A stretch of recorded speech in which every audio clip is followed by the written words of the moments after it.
근데 사탄이 인간을 공격하는 초점은 무엇이냐면 하나님과의 관계를 끊어버리고 멀어지게 하고 우리의 믿음을 파괴하려고 하는 것이 그 목적이에요. 여러분, 사탄이 인간을 공격해온 그 여러 가지 방법을 세 가지 정도로 정리할 수 있습니다. 첫 번째는 핍박이에요. 우리가 교회 역사를 보면 순교자들이 많았죠. 핍박이 많았죠. 그런데 핍박과 이 어떤 우리를 향한 이런 육체적인 그런 고난을 주는 이 공격은 사탄이 평가해 볼 때 효과가 없다는 것이 드러났어요. 터툴리안이라고 하는 초대교회 교부는 순교자들의 피는 교회의 씨앗이다, 이런 말을 했습니다. 핍박이 심해지면 심해질수록 기독교가 없어지는 게 아니라 그 신앙이 더 깊어지고 뿌리를 더 깊이 내리고 그 다음에 곳곳에서 진짜 신앙인들이 일어나요. 그래서 핍박은 사탄이 지금도 물론 사용합니다. 전 세계 많은 곳에서 믿는 자들을 핍박하는데 그것은 그렇게 유효한 전략이 아니에요. 그래서 사탄이 사용하는 두 번째 방법은 무엇이냐면 유혹입니다. 그러니까 때려서 안 되면 얼르는 거죠. 그래서 당근을 줍니다. 그리고 온갖 좋은 것으로 유혹을 해요. 그 기독교 역사를 보면 처음 한 300년 동안 교회는 무지하게 핍박을 받았습니다. 그래서 생겨난 것이 카타쿰 철치라는 거예요. 지하 동굴 묘지, 지하 묘지에 숨어서 예배드리고 그랬죠. 그랬던 것이 이제 로마의 콘스탄틴 황제가 등장하면서 그 313년에 밀라노 칙령이라는 걸 발표합니다. 기독교에 자유를 주는 거예요. 근데 기독교에 자유를 준다고 했지만 실제로는 기독교의 모든 걸 우대했습니다. 그래서 콘스탄틴 대제 이후로는 숨어있던 교회가 이제 지상으로 올라오게 됐어요.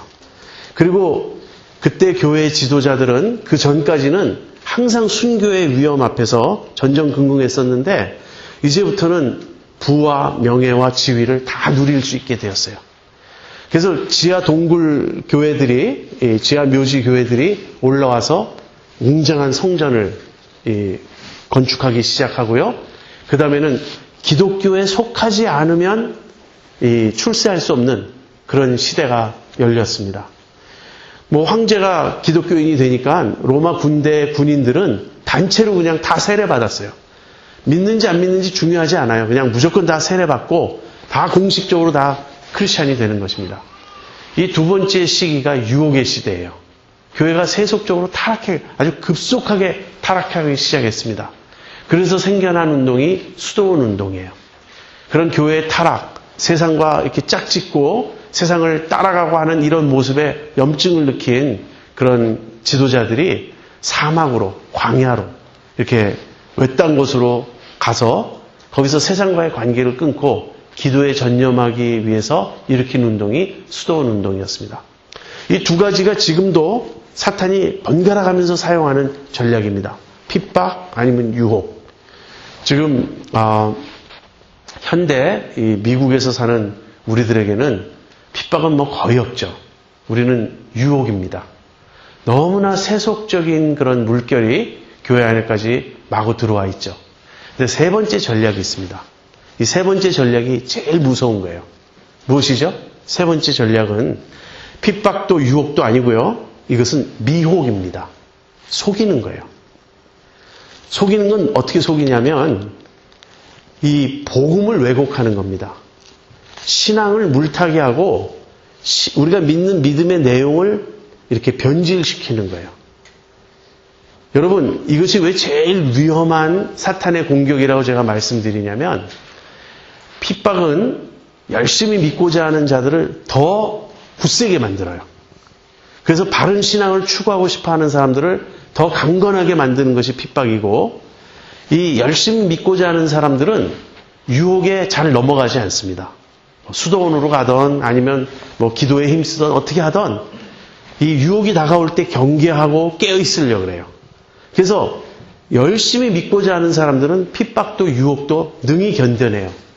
그런데 열심히 믿고자 하는 사람들이 가장 넘어가기 쉬운 사탄의 전략이 무엇이냐면 미혹이에요. 속는 것입니다. 여러분, 예수님이 언제 재림한다, 재림 날짜 밝히고 막 거기 모여드는 사람들 있죠. 그 사람들이 열심에 있어서는 보통 신자들보다 더 뜨거워요. 그러니까 목숨 걸고 그냥 뭐든지 다 걸고 잘 믿어보겠다는 생각이 있는 것입니다. 이 잘 믿어보겠다는 사람을 넘어뜨리기 제일 좋은 것이 이 미혹이에요. 속임수. 요즘 교회들은 어떻습니까?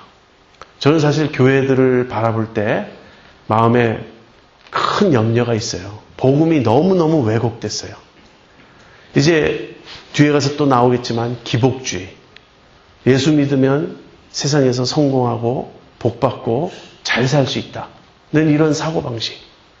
교회는 반드시 성장해야 되고 대형교회가 될 수 있다. 이런 사고방식.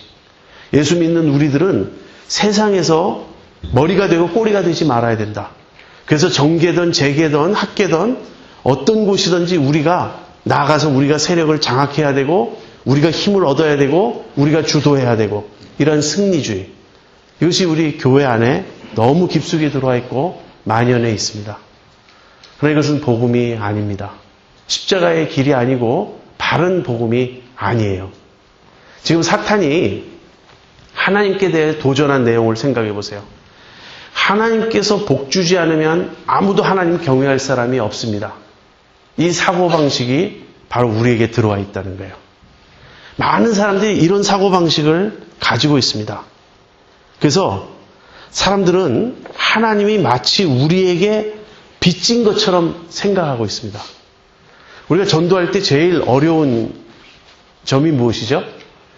그 사람들이 그냥 저는 안 믿어져요. 이렇게 말하는 겸손한 사람 별로 없죠. 당신 말씀이 참 좋은데 나도 믿고 싶은데 왠지 안 믿어져요. 이렇게 반응하는 전도 대상자들은 많이 없고요. 즉각 공격적으로 반응합니다. 그래서 정말 하나님이 살아계시다면 이러이러해야 하지 않습니까? 라고 우리에게 대꾸를 합니다. 하나님이 살아계시다면 이러이러해야 하지 않겠습니까? 라는 말이 무슨 말인지 아세요? 하나님이 기준이 아니고 내가 기준인 거예요. 그래서 내 요구에 응해 주셔야 될 하나님.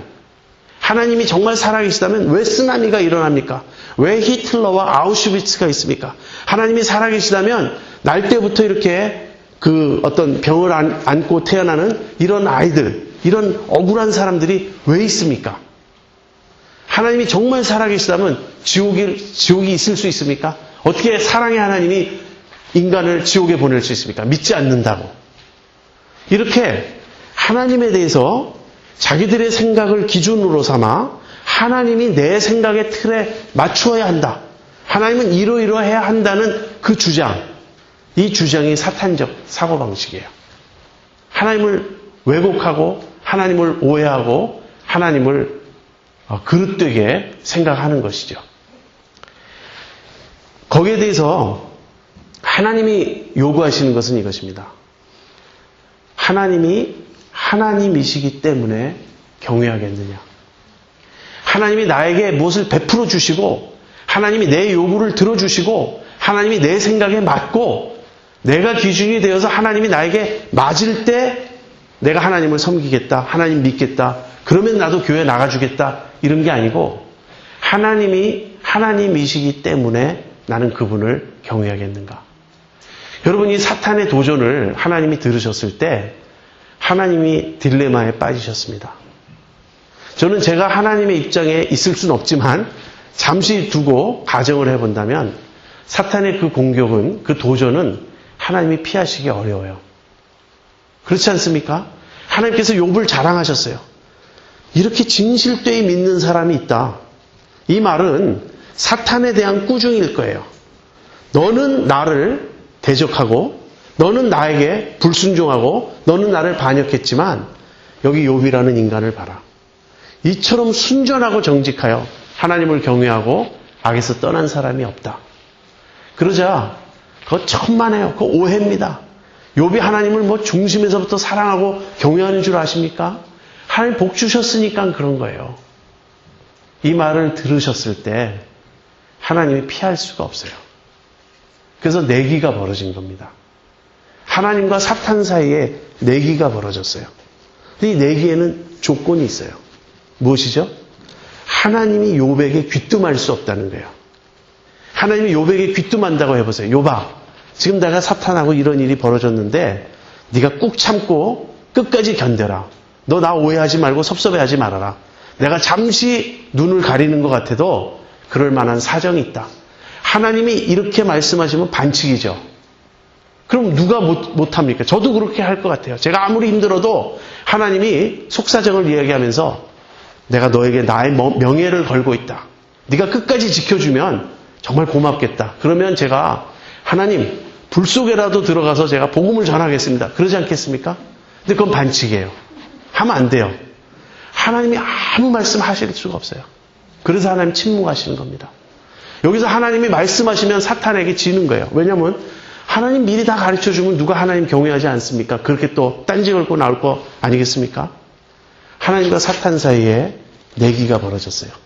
사탄이 하나님께 던지는 도전은 이것입니다. 하나님이 복 주시지 않으면 아무도 하나님 경외하지 않습니다. 그러나 거기에 대한 하나님의 답변은 이것이에요. 내가 복 주지 않아도, 심지어는 내가 재앙을 내려도 내가 하나님이라는 그 사실 하나 때문에 나를 경외하는 사람이 있다.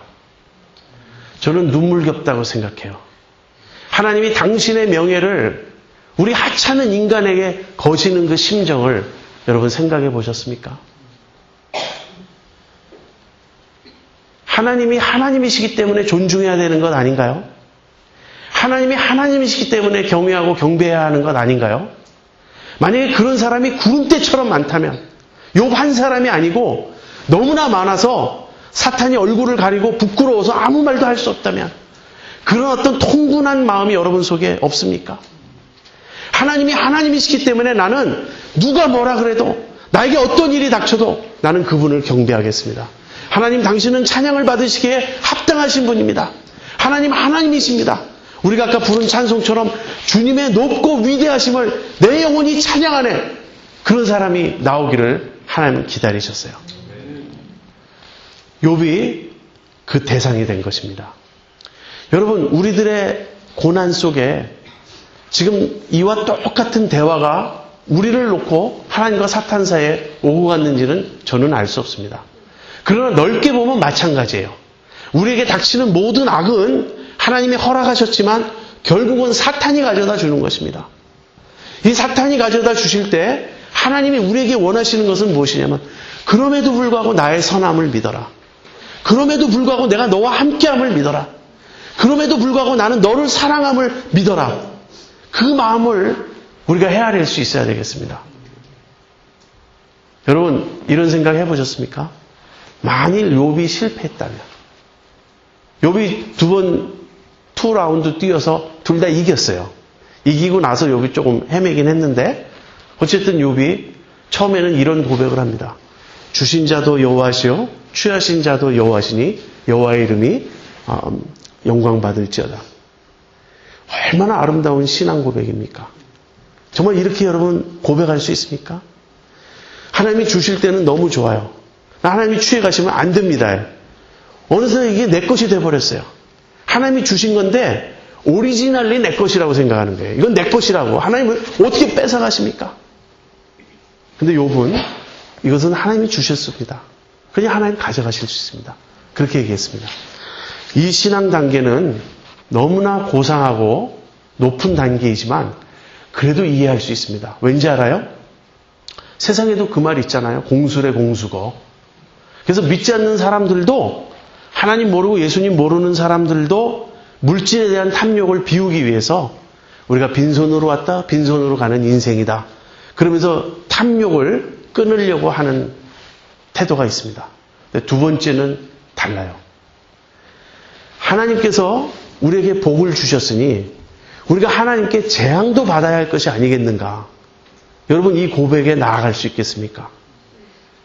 저는 나아갈 수 없어요. 솔직히 고백하건대 하나님 복은 안 주셔도 되니까 재앙은 주지 마세요. 이것이 제 마음입니다. 그러니까 욥은 뭐라고 얘기했냐면, 하나님께 우리가 복을 받았으니 재앙도 받지 않겠느냐. 이 고백은 무슨 의미냐면 철저히 하나님을 인정하는 것입니다. 하나님, 당신은 하나님이십니다. 그러므로 당신이 하시는 모든 일은 의롭습니다. 정당합니다. 당신은 그렇게 행하실 수 있는 권한을 가지고 계십니다. 하나님을 인정하는 이런 태도입니다.